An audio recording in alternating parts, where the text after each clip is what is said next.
La population mondiale compte près de 7 milliards d'habitants. Elle a doublé en 45 ans. Et si elle doublait encore? Non pas en 40 ou 50 ans, mais tout de suite. On parle d'émeutes et de violences aux frontières. Des millions de réfugiés gagnent le nord, fuyant les ruines de Mexico. Los Angeles connaît son 3e jour consécutif d'émeutes. La population réclame de l'eau, mais les aqueducs sont à sec. Aurions-nous assez de place? Assez de nourriture? Assez d'air respirable? Assez d'eau? Voici ce qui arriverait si la population mondiale atteignait brusquement les 14 milliards d'habitants.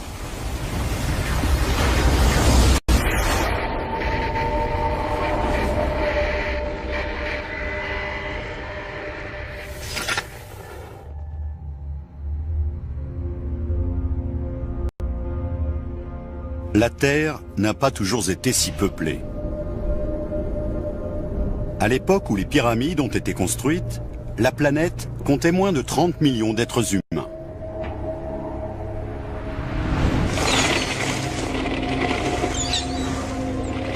« 4000 ans plus tard, à l'époque où l'on érigeait Big Ben, le monde a atteint pour la première fois le milliard d'habitants.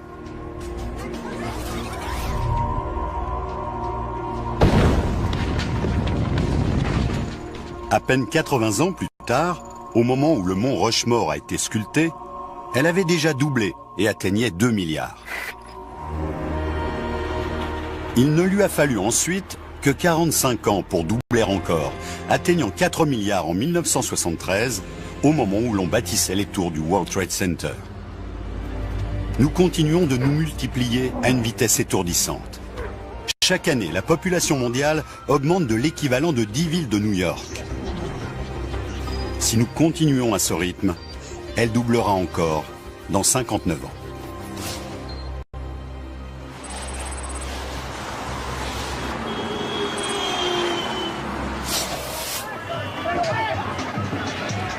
Le monde a déjà du mal à gérer ses 7 milliards d'habitants.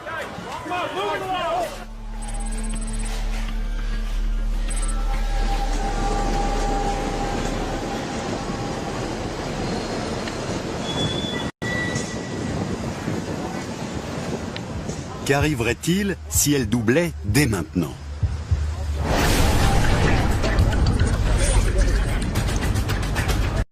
À New York, en Asie,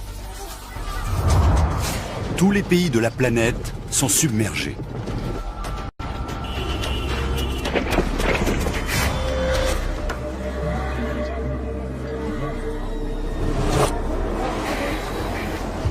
Tout d'un coup, la planète est devenue surpeuplée.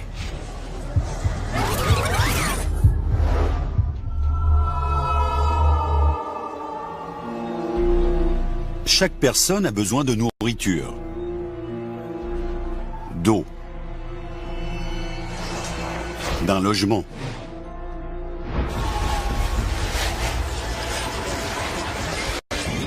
Des bouleversements majeurs attendent la plupart des pays.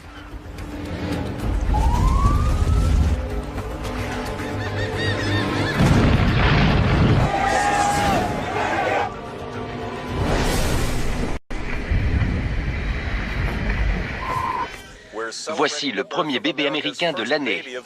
La population du pays atteindra cette année 620 millions d'habitants. À Beijing, on termine en ce moment le premier gratte-ciel de 200 étages.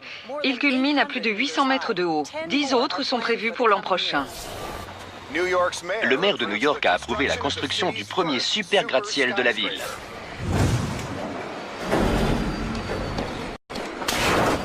Voilà 6 mois que la population mondiale a doublé. Le secteur de la construction connaît un boom sans précédent. Il faut assez d'immeubles et de maisons pour loger 14 milliards d'habitants.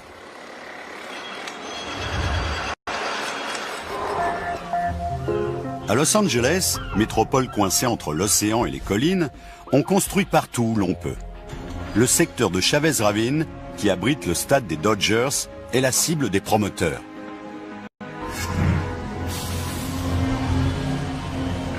Manhattan est une île et ne peut se développer que vers le haut. Les architectes tentent de trouver un moyen rapide de gérer l'explosion de la population.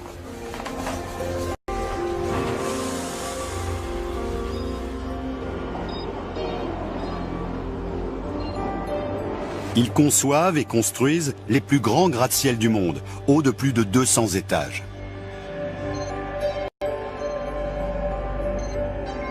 Ces nouvelles tours sont extrêmement lourdes. Elles pèsent jusqu'à 1 million de tonnes. La solution la plus facile pour soutenir ces immenses tours, c'est de les bâtir sur le soubassement rocheux. On évitera ainsi qu'elles sombrent dans le sol. À Manhattan, les premiers gratte-ciel de l'histoire ont été construits sur Wall Street. Le substrat rocheux y est plus proche de la surface. Mais à présent, ils vont s'élever bien plus haut. Des milliards de gens attendent un logement et la claustrophobie s'installe. Des familles entières s'entassent dans les hôtels, les bureaux, partout où ils trouvent de la place.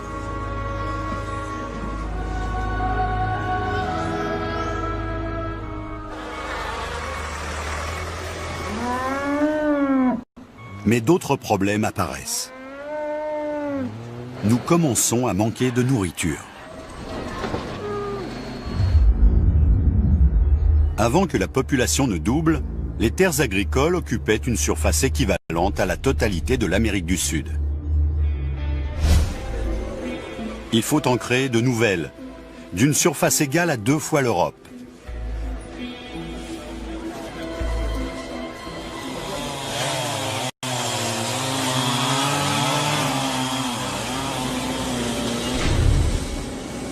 Les forêts sont des cibles privilégiées.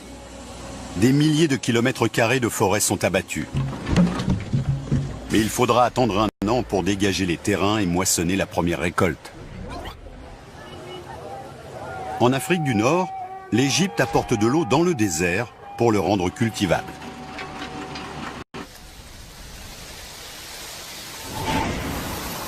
Avant le doublement de la population, on disposait d'assez de maïs et de blé pour nourrir la planète pendant 12 semaines. La Chine et l'Inde ont déjà englouti leurs réserves. 5 milliards de personnes souffrent de la faim. Et il n'y a pas que les céréales qui manquent. Il y a plus de 240 millions de vaches laitières dans le monde. Mais il faut attendre que la vache ait 24 mois pour la traire. La production de lait est très insuffisante.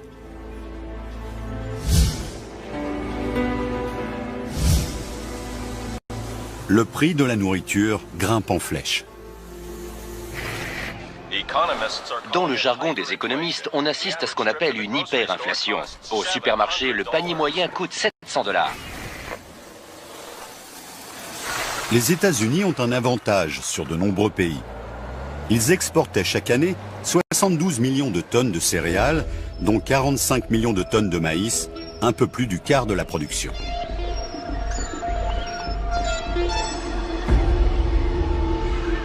Le pays vient de mettre un terme à ses exportations.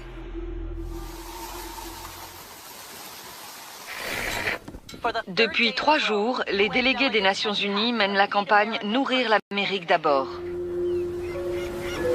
Pour nourrir ce nouveau monde, les pays se tournent plus que jamais vers la mer. De gigantesques filets de 1,5 km de hauteur ratissent les océans pour attraper les poissons. L'industrie de la pêche chinoise, la plus importante du monde, capture 4 millions de tonnes de poissons par mois.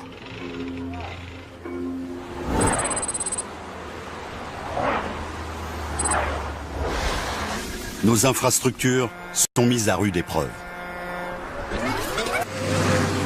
Des poids lourds de plus en plus nombreux roulent 24 heures sur 24 pour nourrir une population affamée. Aux États-Unis, un tiers des autoroutes étaient déjà en mauvais état. La brusque augmentation de la circulation entraîne des catastrophes.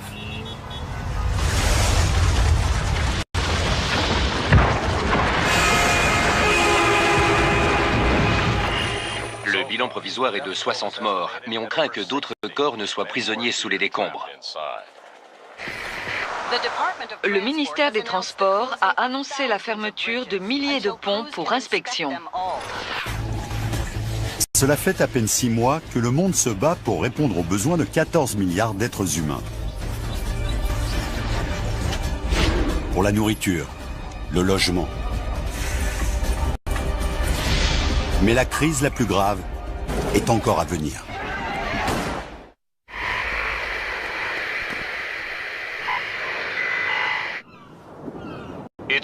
C'est la plus grande crise du logement de tous les temps.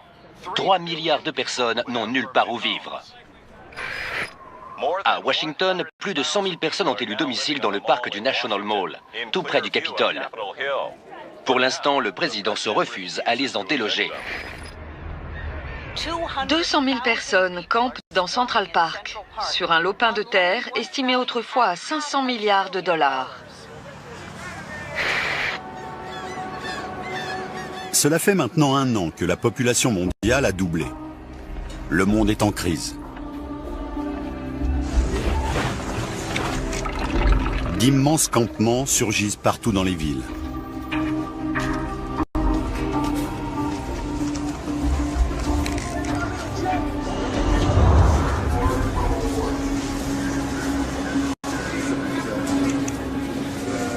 À New York, il a fallu augmenter la cadence des métros. Il y en a maintenant toutes les 2 minutes. Le maximum autorisé par le système de sécurité. Désormais, près de 500 000 personnes transitent chaque jour par la station de Times Square. À l'heure de pointe, on y étouffe. Dans les rues, les bus sont toujours bondés. Un seul bus permet de remplacer 25 voitures. Mais cela ne suffit pas.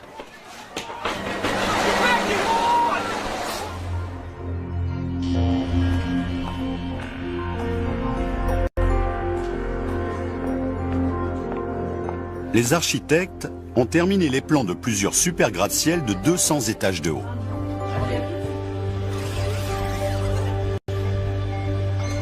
Un seul de ces immeubles doit permettre de loger 10 000 personnes.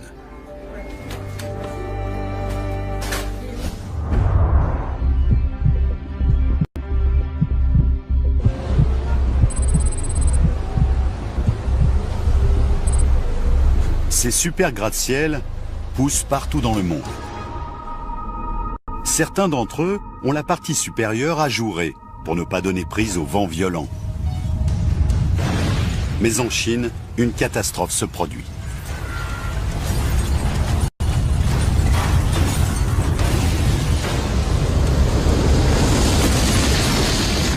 L'immeuble de 200 étages avait été construit sur une ligne de faille non détectée. Le poids du bâtiment a déclenché un tremblement de terre. Les sauveteurs fouillent les décombres. Les autorités ont indiqué que le séisme avait fait plus de 3000 morts.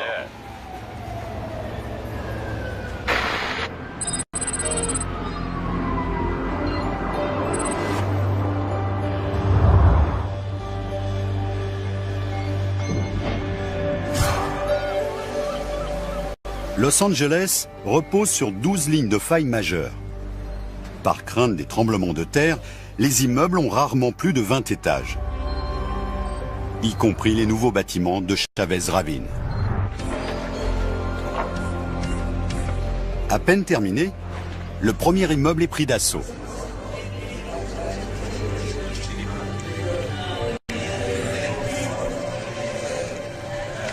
L'époque d'une cellule familiale unique pour chaque toit est révolue.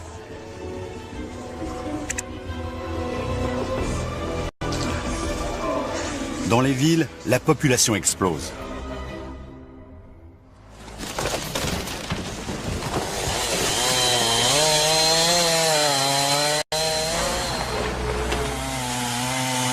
Mais il y a un prix à payer pour ce boom de la construction. Pour bâtir la structure en bois d'une seule maison, il faut parfois abattre une centaine d'arbres. Pour construire 5 millions de logements, on a besoin d'une forêt grande comme un département. D'immenses trouées balafrent les zones boisées du monde entier. Et ce n'est pas la seule ressource naturelle qui est surexploitée. À New York, le réseau des eaux a été conçu pour fournir 3,8 milliards de litres par jour. Mais désormais, 2 fois plus de gens prennent des bains, tirent la chasse d'eau, et cela double la... La ville de Los Angeles vous rappelle que le rationnement strict de l'eau a commencé. Chaque foyer a droit à 55 litres par jour. Les niveaux seront relevés régulièrement. Cette eau que l'Occident a toujours considérée comme allant de soi est précieuse. Avant l'explosion de la population, un foyer utilisait en moyenne 870 litres d'eau par jour pour la douche, le lave-linge et la vaisselle. Aux États-Unis, un tiers de cette eau n'était même pas utilisée dans la maison, mais dans le jardin, pour arroser la pelouse. L'époque de la facilité est révolue.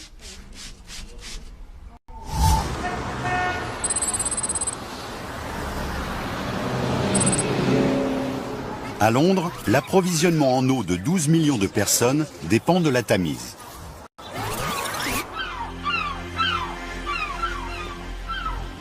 On utilise tellement d'eau qu'à marée basse, les navires sont à sec. Ceci est un rappel. L'eau sera coupée entre 14h et 18h. Partout dans le monde développé, c'est la même chose. Achtung! Zwischen 14 et 18. L'eau n'est pas disponible cet après-midi. C'est un annonce. Entre orele de 2 și 6.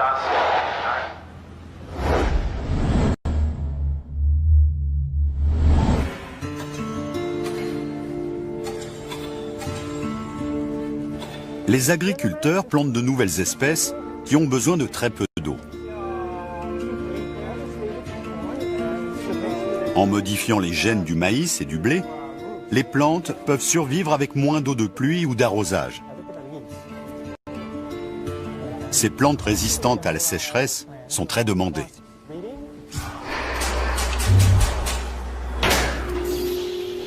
Le boom mondial de la construction met tous les systèmes d'électricité à rude épreuve.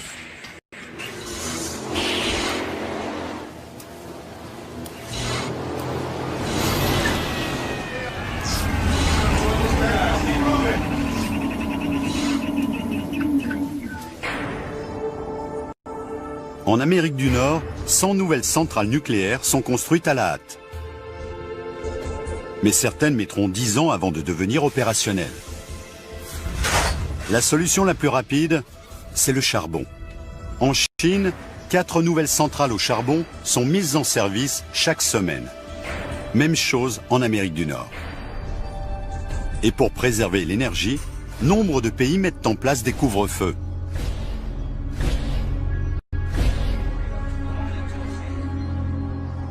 Les lumières et néons des grandes villes s'éteignent à minuit.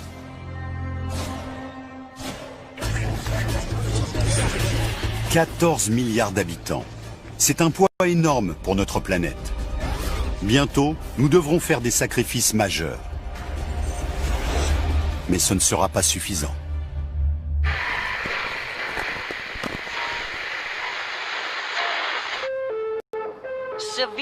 Le manque d'eau se fait sentir. Le rationnement va devenir de plus en plus drastique. La Chine attend désespérément l'aide étrangère. Les nouvelles fermes n'ont pas produit les récoltes dont le pays a besoin. Washington a déclaré un nouveau prolongement de la loi martiale qui dure maintenant depuis 3 ans. Des batailles rangées entre la police et les gangs sont survenues dans tout le pays. Voilà 3 ans que la population mondiale a doublé pour atteindre les 14 milliards d'êtres humains. Le monde devient de plus en plus dangereux. Des centaines de millions de personnes sont au chômage. Elles vont de ville en ville à la recherche d'un emploi et de nourriture.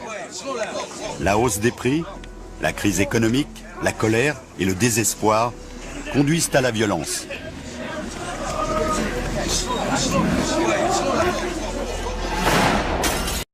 On pille des maisons pour trouver de la nourriture et de l'eau. l'ordre public n'est plus qu'un souvenir.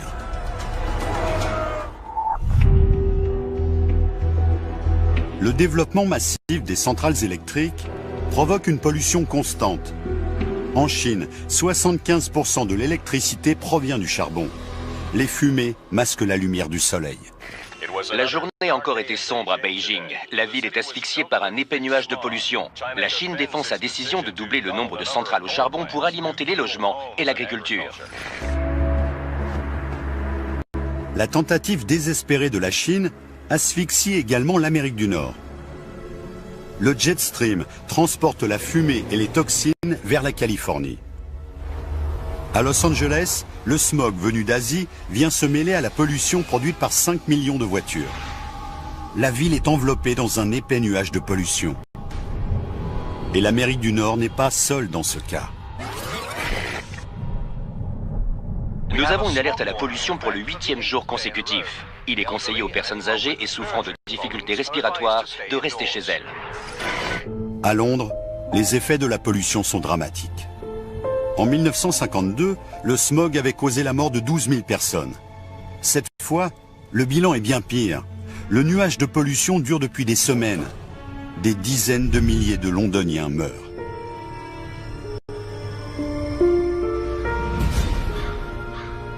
Nos ressources naturelles s'épuisent. Des émeutes ont éclaté ce matin. Il faut maintenant faire 3 heures de queue pour obtenir sa ration d'eau. La garde nationale veille sur les fontaines publiques pour maintenir l'ordre. À Los Angeles, l'eau est de plus en plus rationnée. Chaque foyer n'a droit qu'à quelques heures d'eau par jour. On fait la queue pour accéder aux fontaines publiques.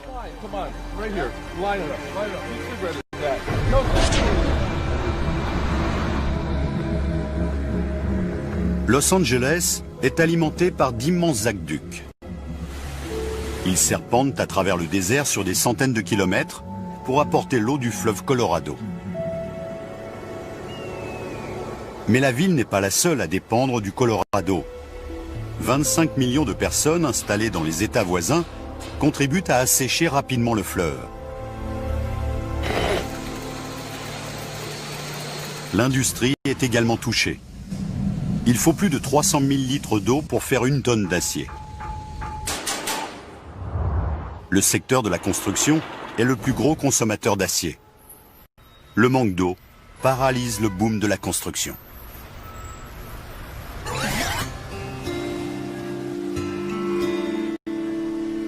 Pour trouver de l'eau, les villes côtières se tournent vers la mer. Ainsi, Los Angeles table sur des usines de désalinisation pour fournir de l'eau à une population de 20 millions d'habitants.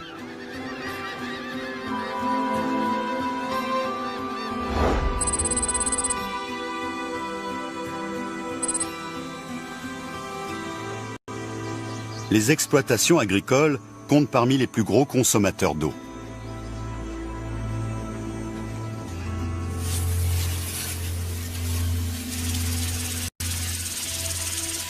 Comme Los Angeles, les fermiers de l'Ouest américain dépendent de l'eau du fleuve Colorado. On en a accumulé des réserves dans le barrage de Hoover, mais son niveau est en chute libre.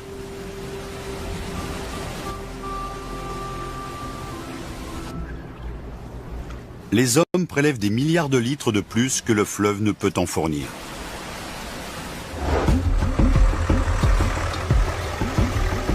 Et le manque d'eau n'est pas le seul problème dont souffrent les fermes. Pour obtenir des récoltes plus importantes, les agriculteurs utilisent plus d'engrais et de pesticides qu'ils ne l'ont jamais fait.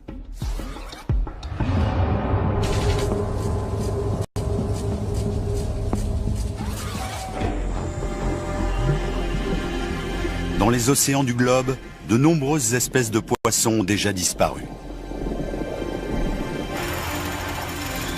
Pour combler cette perte, les fermes piscicoles se développent. On élève des millions de poissons. Mais c'est loin d'être suffisant pour nourrir la planète.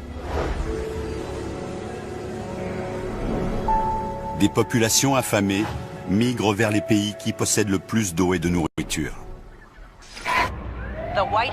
La Maison-Blanche a annoncé l'arrêt total de l'immigration, le premier de l'histoire du pays. La police est chargée de contrôler les identités pour enrayer l'immigration illégale. La situation est devenue inextricable. De nombreux pays sont au bord du gouffre. La violence est partout.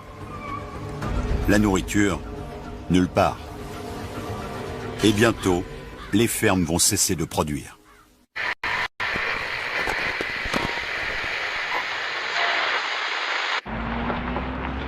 Selon les Nations Unies, l'Afrique centrale est désormais une zone sinistrée. 30 millions de ceux qu'on appelle les réfugiés de l'eau sont sur les routes. Les nouveaux logements de Manhattan vont réduire les besoins de la ville en eau, mais la construction de nouveaux bâtiments a pris un retard considérable.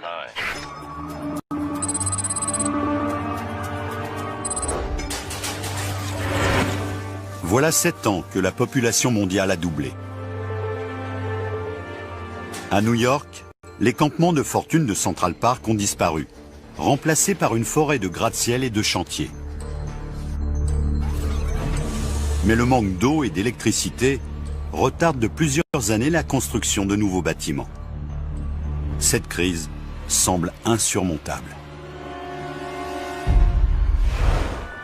Dans les rues, la vie aussi a changé. Après des années d'embouteillage permanent, il a été décidé de fermer la ville aux voitures.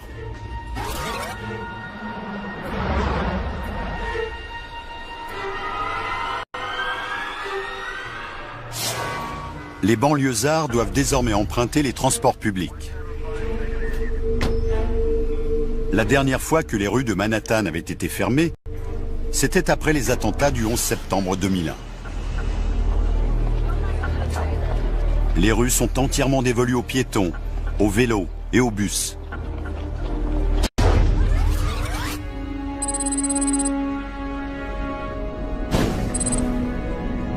La production d'énergie a changé elle aussi.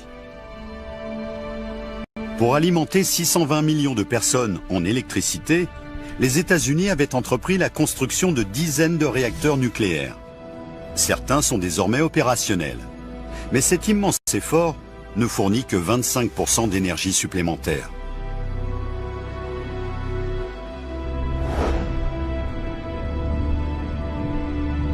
Pour compenser, on tire parti des forces de la nature.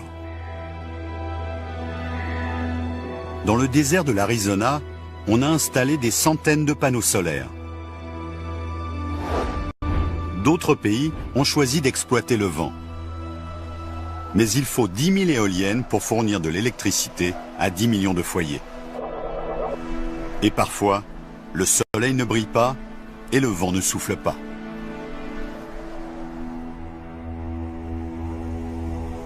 La majeure partie de cette électricité est destinée aux villes.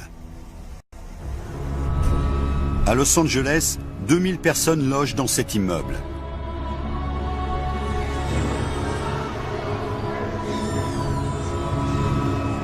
Les familles qui y vivent utilisent 2 fois moins d'électricité que celles qui habitent dans des maisons.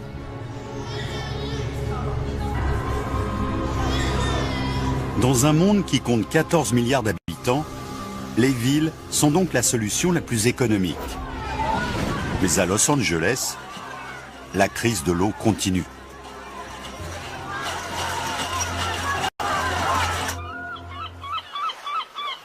La ville a ouvert une douzaine d'usines de désalinisation de l'eau. Mais l'énergie nécessaire à leur fonctionnement fait grimper le prix de l'eau.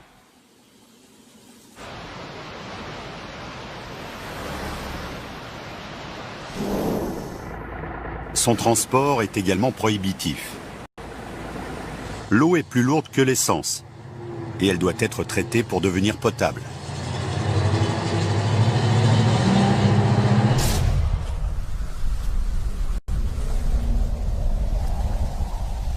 La crise de l'eau affecte aussi durement les campagnes.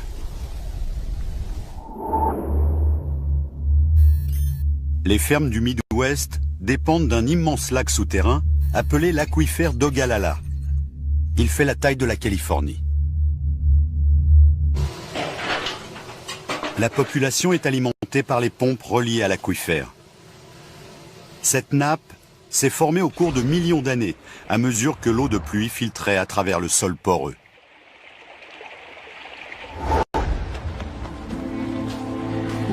Mais au bout de 7 années d'exploitation intensive, les nappes souterraines de l'Ogallala sont en train de s'assécher.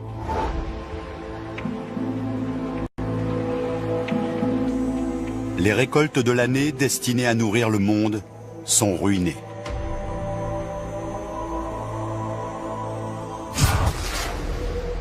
L'eau utilisée dans le monde vient pour les 2/3 de l'irrigation. Mais les nappes du monde entier sont en train de disparaître.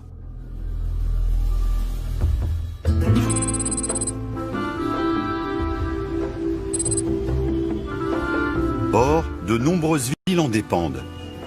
Mexico compte désormais 36 millions d'habitants. La capitale mexicaine tire directement son eau d'un immense aquifère situé juste sous la ville.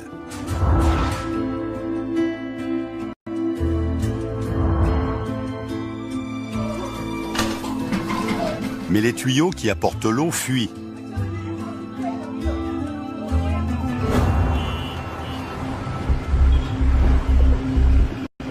Les fondations des bâtiments sont peu à peu grignotées et les effondrements se multiplient. La plus grande cathédrale de Mexico s'est effondrée aujourd'hui. Le terrain sur lequel elle reposait a brutalement cédé.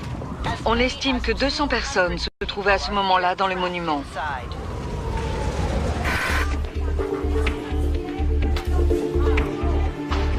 Mexico est une ville sinistrée. Elle commence à se vider de ses habitants. Et ce n'est pas la seule. Il devient impossible de vivre dans beaucoup de pays, du fait de la pollution et du manque d'eau. Cette crise déclenche des mouvements migratoires inédits dans l'histoire de l'humanité.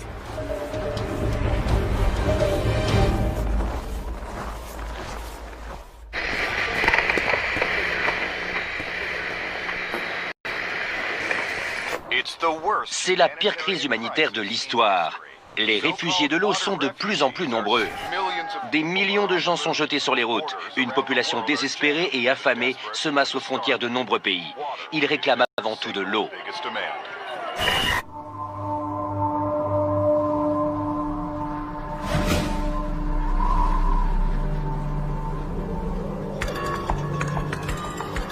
Il y a désormais 10 ans que la population mondiale a doublé.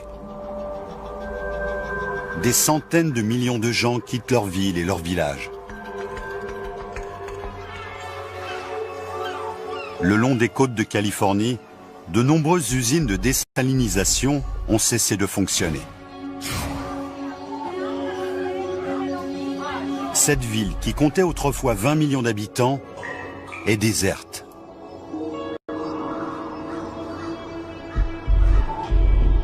Les immeubles d'habitation construits après le doublement de la population sont abandonnés.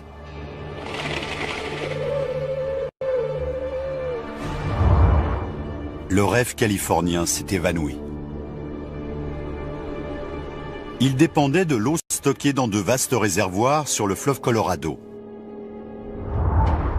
Mais ces derniers sont pratiquement vides, asséchés par des villes trop peuplées et des exploitations agricoles trop gourmandes en eau. Les fermes sont privées d'eau. Les agriculteurs n'ont plus le choix. Ils doivent quitter leurs terres.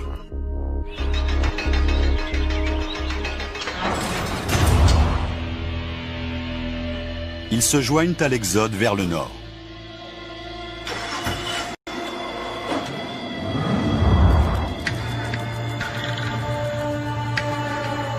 Leur destination ? N'importe où, pourvu qu'il y ait de l'eau et l'espoir de survivre. Mais c'est un voyage périlleux.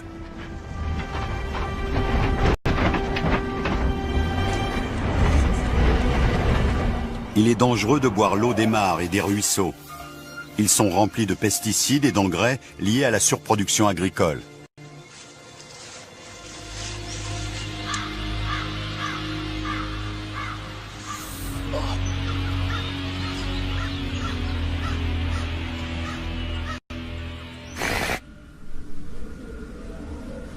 Dans le pays, le prix du litre d'eau atteindrait désormais 7,50 $. Le ministère de l'Agriculture vient de confirmer que les aquifères ont atteint leur niveau historique le plus bas.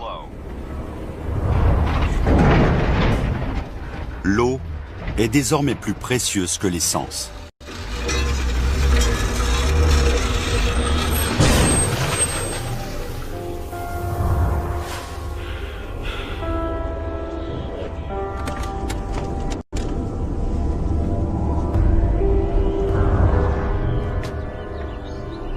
Nous avons besoin d'environ 2 litres d'eau par jour. Si nous en sommes privés, notre corps commence à se déshydrater au bout de 2 jours. Nous cessons d'uriner et de suer.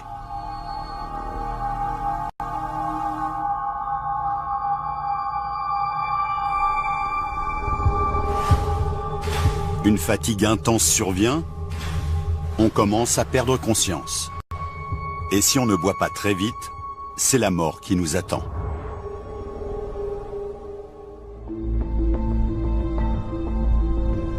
L'eau est de plus en plus polluée.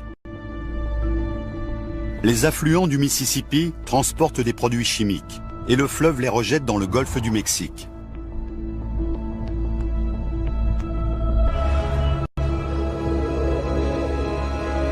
Les engrais accélèrent la croissance des algues. Elles s'étendent sur des kilomètres carrés à la surface des mers. En se décomposant, elles aspirent l'oxygène de l'eau. Le résultat, c'est un désert flottant.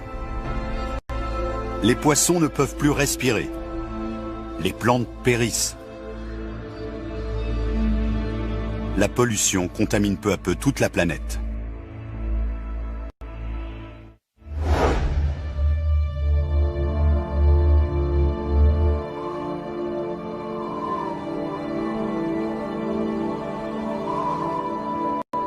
Après des années de surproduction agricole, la terre est dévastée. En Afrique, le Sahara gagne du terrain et oblige 100 millions de personnes à quitter leur terre.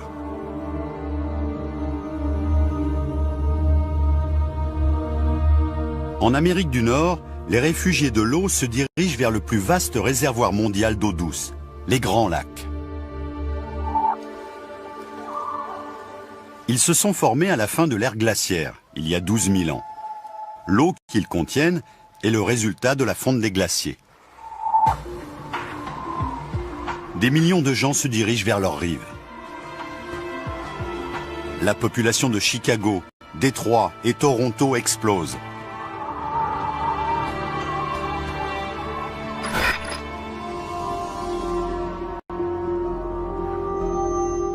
Il existe d'autres réserves d'eau douce.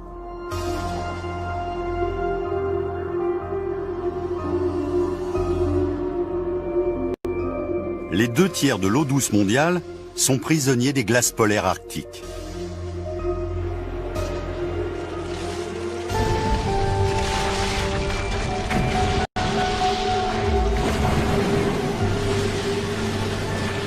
Au pôle Nord, on dynamite des pans entiers de banquise.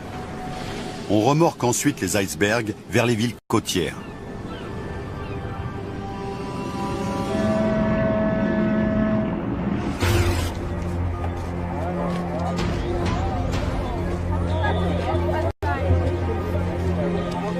Les millions de personnes qui ont quitté le sud pour les Grands Lacs vivent dans des conditions terribles. Ils s'entassent dans d'immenses campements de fortune aux environs des villes.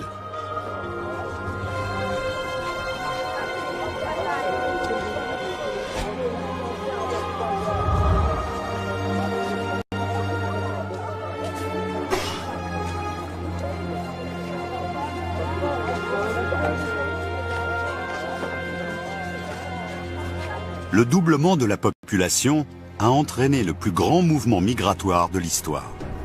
Mais le pire est encore à venir.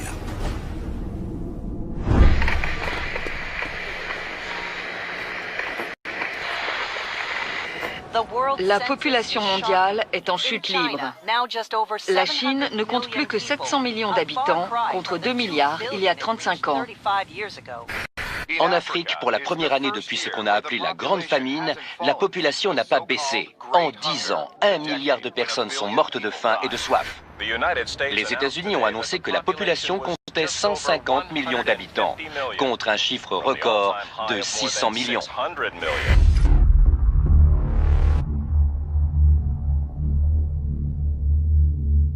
Il y a maintenant 35 ans que la population a doublé. Près des lacs, les villes se sont développées jusqu'à atteindre 35 millions d'habitants. Les gratte-ciel ont poussé comme des champignons.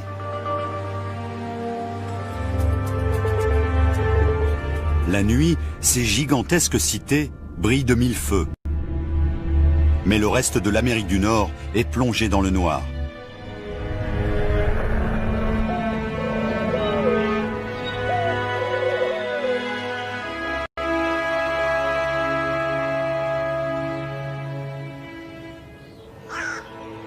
Les villes, autrefois si actives, ont été abandonnées. En Grande-Bretagne, en France, aux États-Unis, l'économie s'est effondrée dans toutes les régions situées trop loin de l'eau. La quasi-totalité des plaines du Midwest a été abandonnée par manque d'eau. Ces plaines étaient irriguées par l'eau pompée dans l'aquifère d'Ogallala.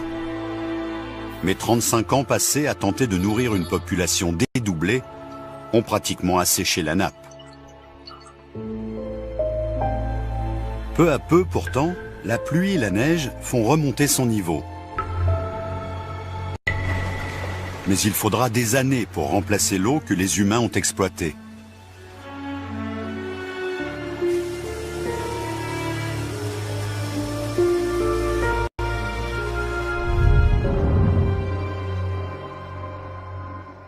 Des milliards de gens sont morts de faim et de soif. Le monde ne peut nourrir une telle population.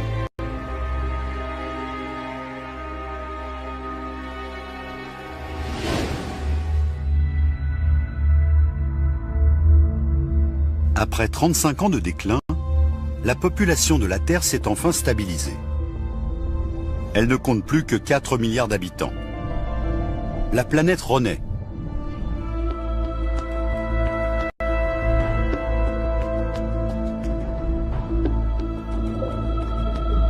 Dans les océans, les stocks de poissons que nous avions épuisés se recomposent lentement. Les forêts regagnent les zones qu'elles occupaient avant l'installation de nouvelles exploitations agricoles. Pour la première fois depuis des décennies, les fleuves coulent sans entrave. Ils ne sont plus captés par des barrages, ni dérivés pour l'irrigation. Le niveau des réservoirs du fleuve Colorado remonte.